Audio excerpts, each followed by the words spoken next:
After a few days of letting it settle, the Big 12 has 16 teams and a whole new list of problems. We'll dig into that, and we're also talking about BYU adding 2 new commitments to the defensive backfield in the 2024 recruiting class. You are Locked On Cougars, your daily podcast on the BYU Cougars, part of the Locked On Podcast Network. Your team every day.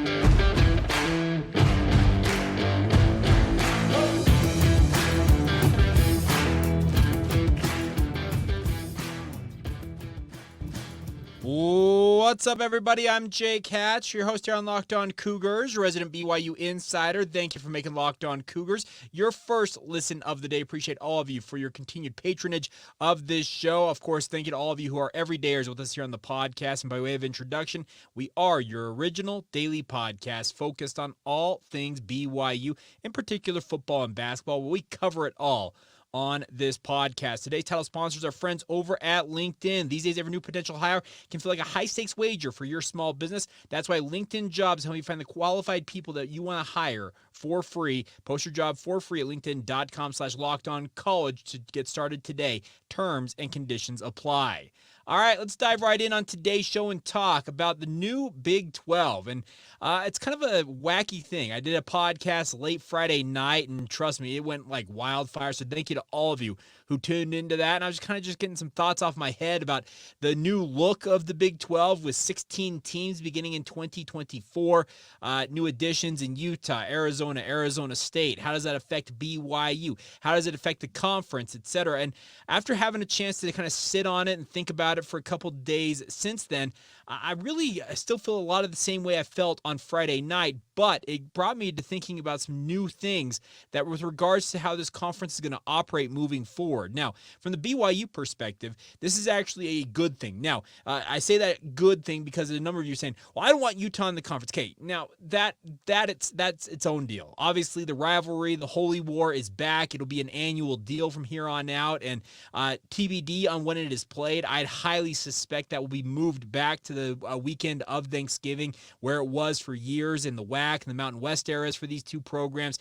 Now, those two universities, speaking of BYU and Utah, if you're just checking us out, if you're an unaffiliated observer or you're a fan of another Big 12 team, get ready.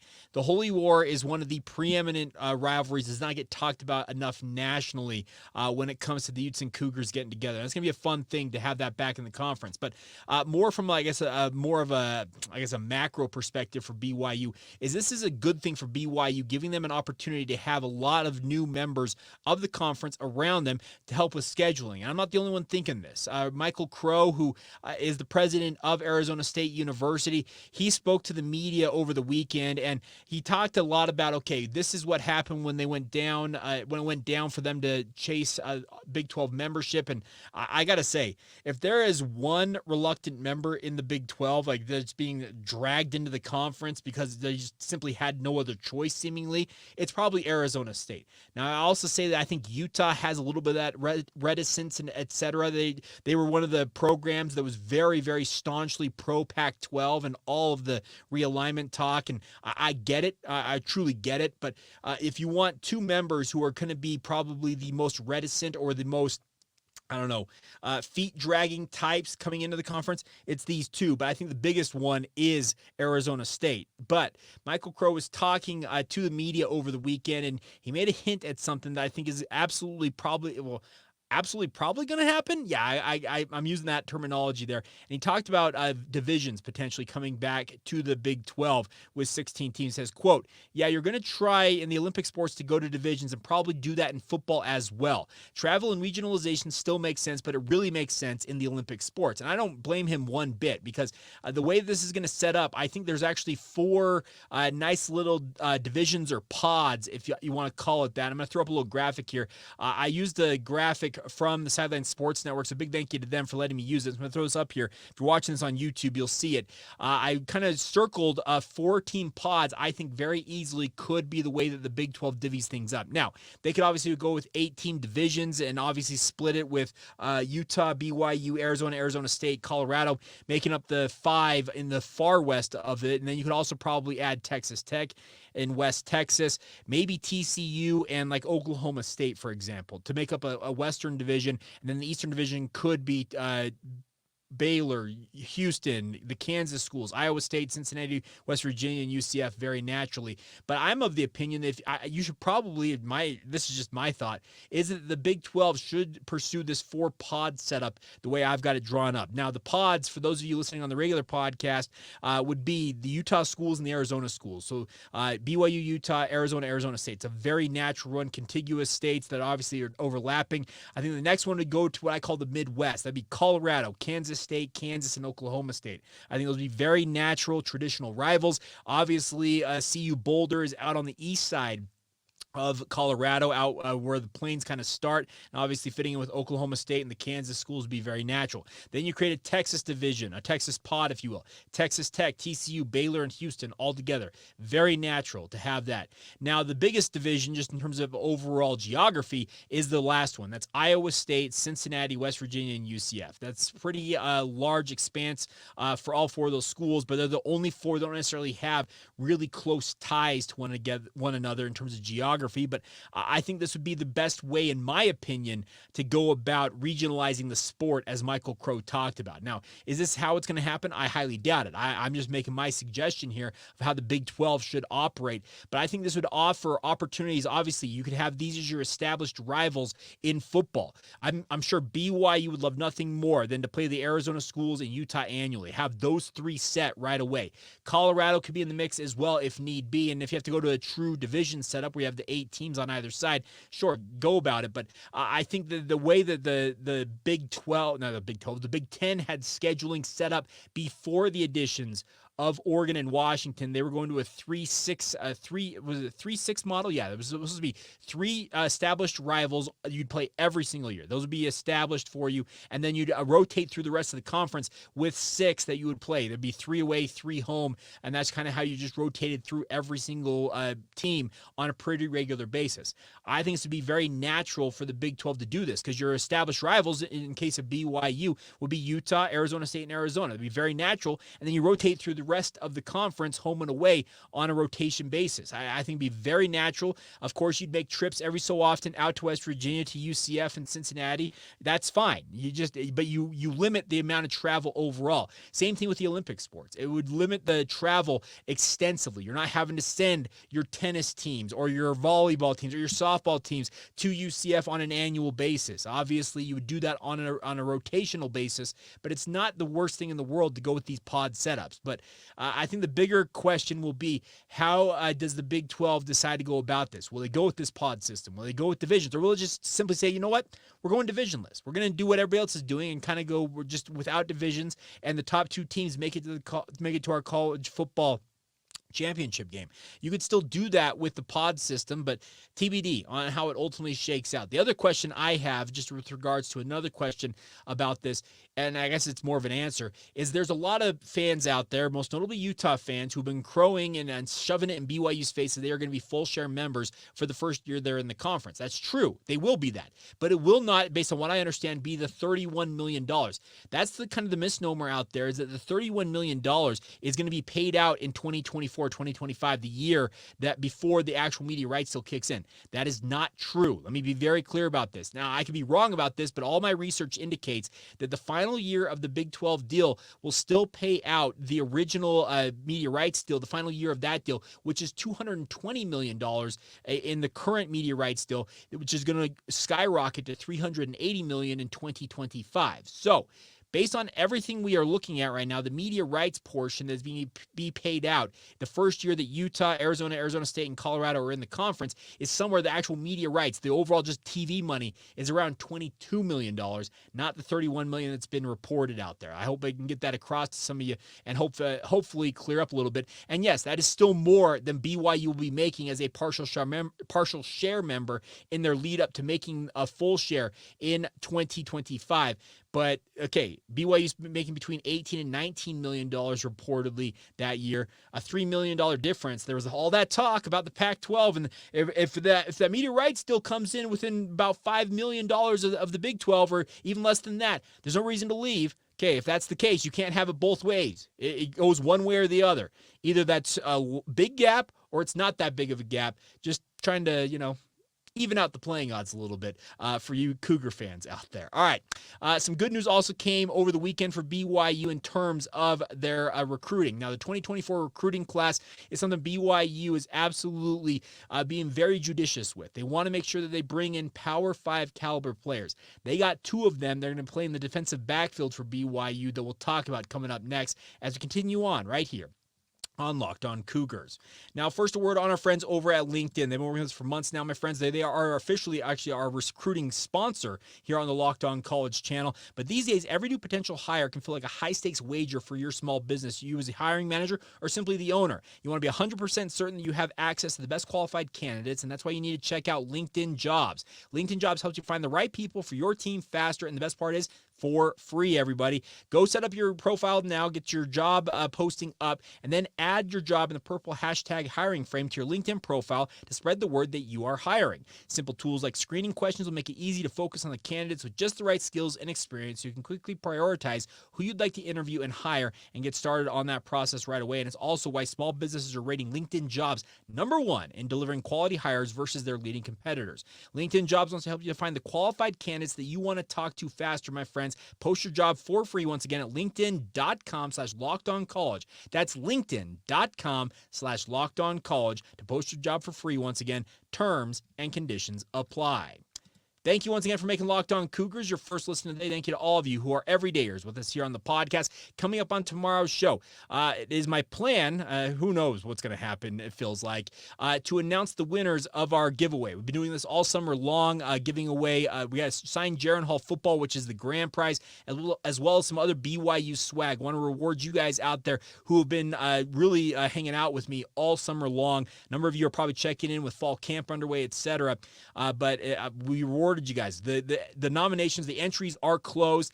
I have all of the winners actually already picked, but with how jam-packed today's show was, I said, you know what? Let's just hold off. We'll get to tomorrow's podcast. And hey, if crazy news happens once again, like it happened over the weekend, we may push it back another day, but we will get those winners announced ASAP for you guys. So stay tuned for that on tomorrow's edition of the podcast. All right, time now to talk about 2 new additions to the BYU recruiting class, them both being defensive backs for the BYU football program. The first came on Friday, if I recall correctly. It might have been Saturday, but it's Therrian Alexander III. He goes by Trey, as I understand it.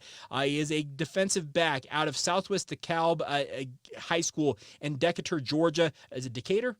I don't know. But he's a member of the 2024 recruiting class. He's got elite size as a cornerback, 6'2.5".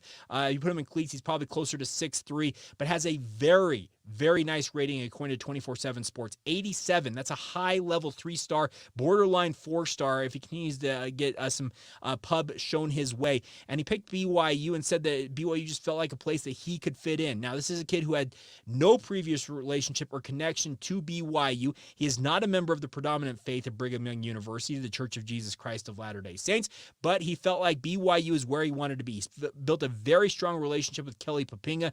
Now, Coach Papinga coaches the East and the South for BYU due to his connections from his time spent at Virginia under Bronco Mendenhall. He actually recruited the Atlanta area where Trey Alexander comes from, and he made the first contact with Trey's family and obviously built a relationship. But then Gennaro Guilford, BYU's cornerbacks coach, took over and really became the point man in recruiting Alexander, and it sounds like it was a very, very strong relationship. I had a chance to watch Alexander's film. He's got great just length in terms of being a cornerback. Something you can't teach at this position is having a guy who is all of 6'3". They list him at 6'2.5", but having that length and the ability to just go up and make plays. You just can't teach that.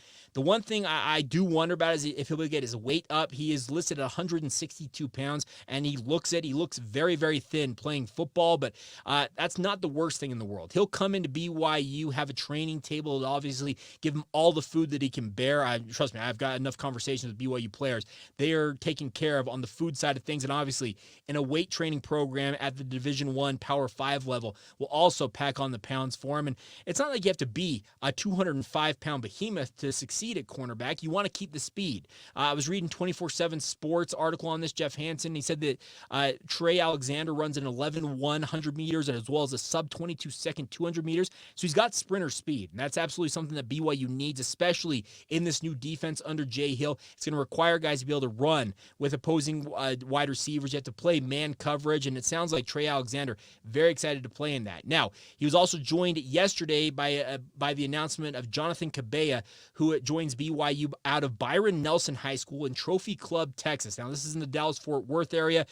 He is 5'10", 170 pounds, so a little bit shorter, but a more compact athlete, but still all the ability out there. He has an 85 rating from 24/7 Sports. His 24/7 composite rating has him at 86.6. So nice athlete. Like I said, a great size, all things considered. Now 5'10" and 6'3" are very different sizes, but cornerbacks come in all kinds of packages. Many of you might recall Justin Robinson back in the day for BYU, who they listed him at 5'6". Was he really like 5'4", 5'5"? He was just absolutely just diminutive height-wise, but made plays bigger than what he was. Corby Eason back in the day was, 5'8"? So BYU's had a bunch of cornerbacks of different sizes. Now, you also look at the Chris Wilcoxes that BYU's had in the recent past. Chris was all of 6'2" and has spent time in the NFL. You also have guys like Michael Davis, who is 6'2". So cornerback is not a position that you have to have exact size or exact measurements to succeed at the position. Both of these players have played at high levels. When you're playing in Georgia at the prep ranks, you're also playing in the Dallas-Fort Worth area at Byron Nelson High School down there. You're playing at some of the top levels of prep football in the entire country. Georgia and Texas are among the top 5. Georgia, maybe they're just outside the top 5 in terms of overall talent produced on an annual basis from the high school prep ranks. So these are hotbeds BYU's trying to tap into. And similar story with Jonathan Kabeya to what Trey Alexander.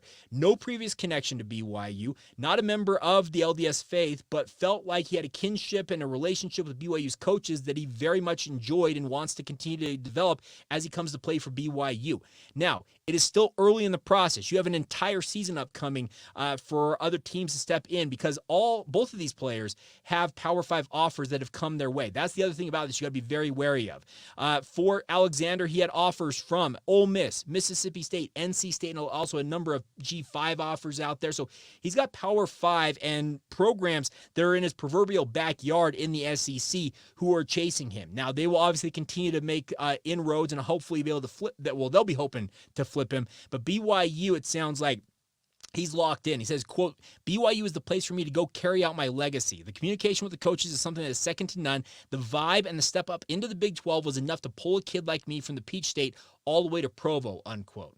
That's awesome. And by the way, the other thing about this is a direct indication of the Power 5 bump BYU has been expecting and can expect as they make the move to the Big 12 and the Power 5, or like I said, will be now the Power 4 ranks.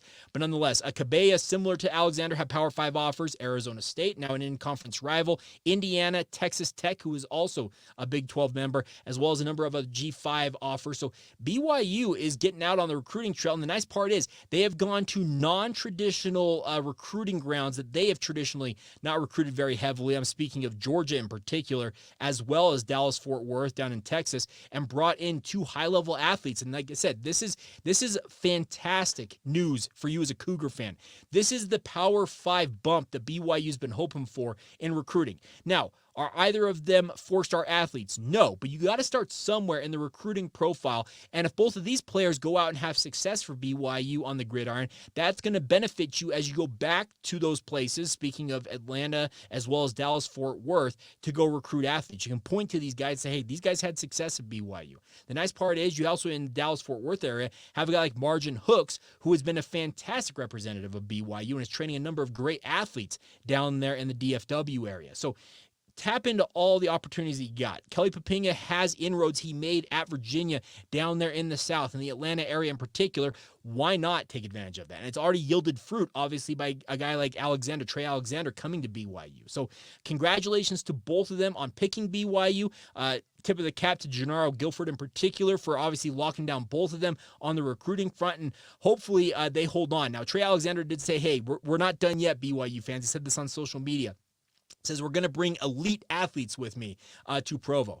That's awesome. If he wants to recruit for BYU and help bring guys in, that is exactly what you want from this 2024 recruiting class. There's 10 commitments in the class so far for BYU, and hopefully they'll be able to continue to build on this. This is not your old school BYU. We're going to kind of wait and see and kind of wait. Not wait and see, actually, excuse me. What I'm trying to say is they used to really just kind of load up the recruiting class. They have it loaded up by now, by the end of the summer, going into the season, and just be like, okay, we're good.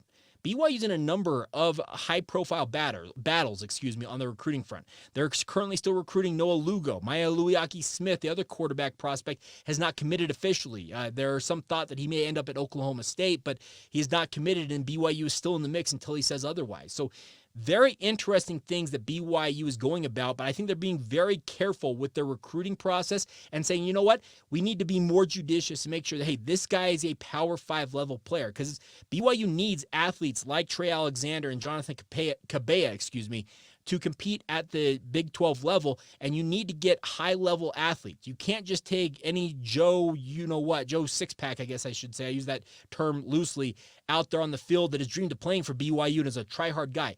In the past, that worked for BYU, and those guys can probably still walk on at BYU, but in terms of overall scholarship athletes, you've got to be weighing now, is this a Power 5 caliber player? Is he a Big 12 player? And that's kind of got to be the metric that you go with if you're BYU. All right, coming up here in just a minute, we'll finish out today's show with some other notes. A former BYU signee on the basketball front apparently is going to go back into the transfer portal within 3 months' time. We'll talk about that. Also, BYU women's soccer had their annual blue and white scrimmage. We'll talk about that, as well as a look back at another game in BYU's 2021 season, as our look back at all 155 games in BYU's independent run draws closer and closer to the end. We'll get to all of that coming up here momentarily. Now, a word on a new friend, or actually an old friend coming back. It's our friends over at Utah Community Credit Union. They have a new thing called Learn and Earn, my friends, the UCCU mobile banking app that pays your entire family to learn about money. Think about that.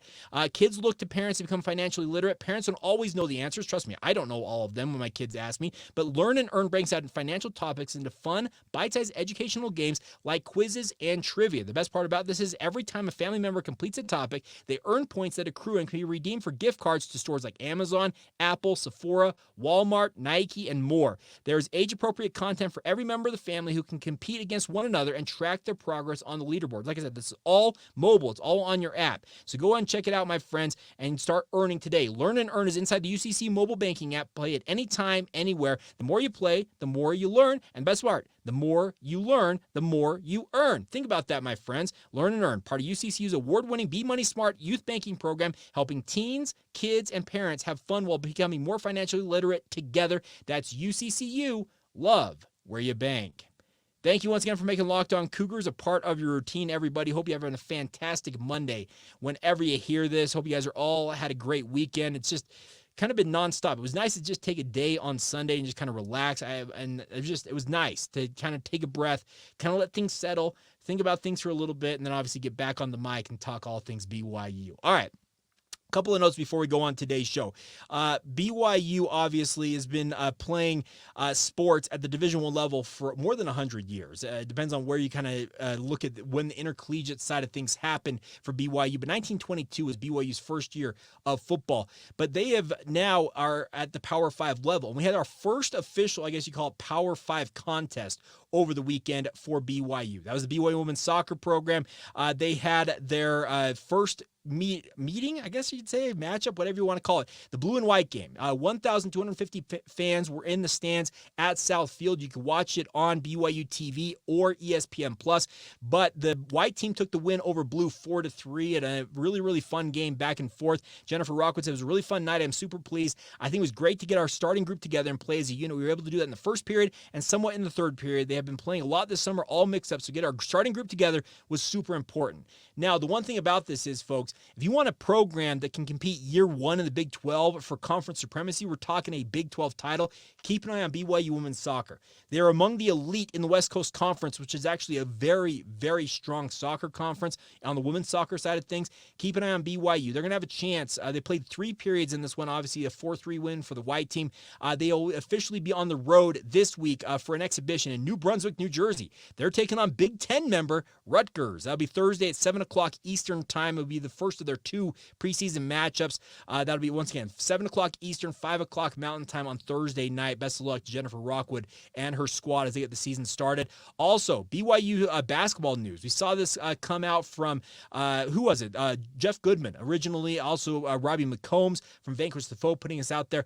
Quez Glover, who was a member, a highly touted signee for BYU out of the transfer portal in May, just 3 months later, apparently is going to enter the transfer portal. Jeff Goodman said this, at former Florida and Samford guard Quez Glover, who committed to BYU, is likely to reopen his recruitment per a source. The grad transfer averaged 14.7 points and shot 38% from 3 this past season at Samford, played first 2 years at Florida, the last 2 at Samford, and had come to BYU thinking that he was going to be the starting point guard for BYU. An absolute bucket getter, scored at all 3 levels for BYU, and he actually scrubbed BYU from all of his social media over the weekend, so very strong indication that he is moving on from BYU. And according to what Robbie McComb said, is that he actually is leaving BYU because of NIL.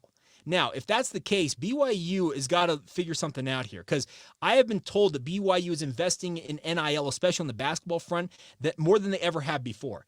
Is it enough, though? That is the question here for BYU basketball. If they are, great. If they aren't, you got to up it. Now, like I said, there could be multiple issues that ultimately caused him to leave, but I trust Robbie. Robbie has been on this stuff from the get-go. He's got fantastic sources, and when Robbie says something, I trust what he's saying.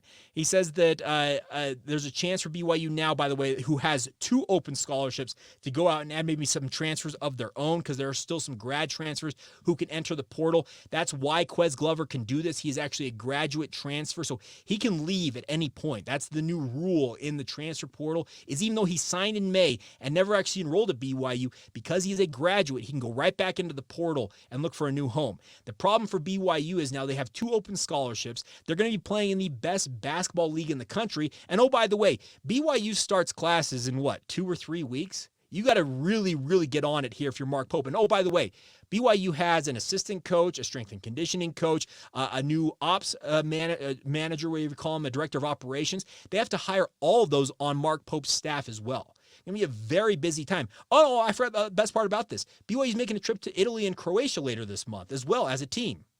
Think about all the stuff that's going to be jam-packed into this month for BYU men's basketball. 2 open scholarships, multiple open positions on Mark Pope's staff, and oh, by the way, an overseas trip with the squad as well to play a number of games against European squads. Oof. I don't envy Mark Pope. He's got a very, very busy month ahead of him.